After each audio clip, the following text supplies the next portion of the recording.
প্রথমে পরিবার এবং বিসিবির পক্ষ থেকে হসপিটাল কর্তৃপক্ষকে আন্তরিকভাবে আমাদের ধন্যবাদ জানাই যে ওনারা তামিম ইকবালের এই ক্রিটিক্যাল কন্ডিশনে ওনারা ওই ট্রিটমেন্টটা করেছেন।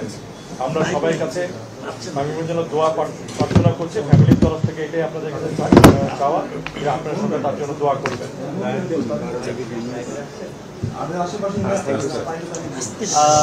আচ্ছা, আমরা থ্যাংক ইউ স্যার। আমরা আমাদের হাসপাতালের পক্ষ থেকে একটু আসলে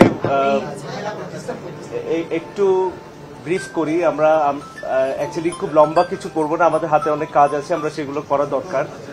আপনারা সবাই জানেন যে জন্য আমাদের সবাই এখানে একসাথে হওয়া। আমাদের অতি প্রিয় তামিম ইকবাল ভাই আজকে সকালবেলায় অসুস্থ হয়েছিলেন। 9টা সাড়ে 9টার দিকে উনি বিকেএসপিতে একটু অসুস্থ হয়ে পড়েন। ওই অবস্থায় ওনাকে এখানে নিয়ে আসা হয়। যখন এখানে নিয়ে আসা হয় ওনার চিকিৎসা শুরু হয়। পরবর্তীতে আসলে উনি আমরা চিন্তা করি যে আসলে ঢাকা নিয়ে যাওয়া যাবে কিনা, তো বিভিন্ন কারণে আসলে ঢাকা নিয়ে যাওয়া যায়নি, সেই ডিটেলস আসলে অপ্রয়োজনীয়। পরবর্তীতে ওনার অবস্থাটা বেশ ক্রিটিক্যাল হয়ে যায়। এই ক্রিটিক্যাল কন্ডিশনেই আমাদের কাছে আবার আসেন এবং ওনার ওই ক্রিটিক্যাল কন্ডিশন থেকে যতগুলো চিকিৎসা প্রয়োজন সবকিছু করা হয়েছে এবং আল্লাহর রহমতে যে কন্ডিশনটা আসলে অনুকূলে আছে এবং ওনাকে আমরা বলি যে ওনার একটা হার্ট অ্যাটাক হয়েছে। এইটার জন্য একটা এনজিওপ্লাস্টি এবং একটা স্টেন্ট করা হয়েছে।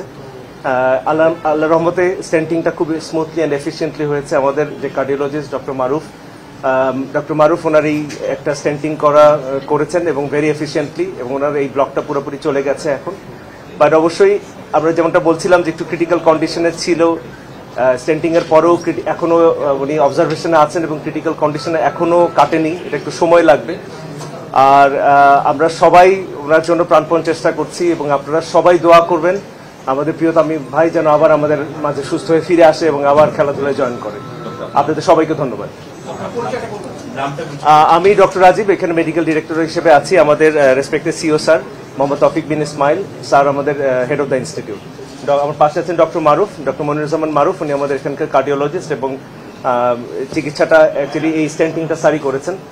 আর পুরো টিমটাই আসলে অ্যাক্টিভ ছিল, ইমার্জেন্সি টিম থেকে একেবারে ক্যাথলায় পর্যন্ত আমাদের কোনো সময় ক্ষেপণ হয়নি। যেখানে যতটুকুন করার প্রয়োজন ছিল আল্লাহর রহমতে আমরা করতে পেরেছি। আমরা হোপফুল যে উনি আসলে ভালো হয়ে আমাদের মাঝে আবার ফিরে আসবেন। আপনারা সবাই দোয়া করবেন আমাদের প্রিয় মানুষটা যেন আমাদের মধ্যে ফিরে আসে। ডক্টরও এটাতে হেল্প করেছেন এবং ফিজিও এবং অন্য প্রত্যেকটা স্টেপে আমার কাছে মনে হয়েছে যে আমরা সঠিক সিদ্ধান্ত নেওয়া হয়েছে। এই জিনিসটাই সবচেয়ে ইম্পর্টেন্ট ছিল যে সঠিক সিদ্ধান্তগুলো প্রতিটা স্টেপে নেওয়া হয়েছে।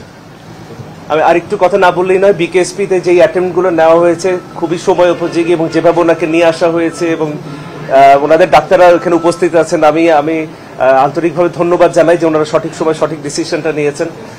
ঢাকায় নিয়ে যাওয়াটা ব্যাপার না, কিন্তু ওই সময়টা যদি আমরা অ্যাটেম্প করতে না পারতাম কি হতো আসলে বলা বড় মুশকিল। ধন্যবাদ। জি ধন্যবাদ, আপনারা সবাই দোয়া করবেন।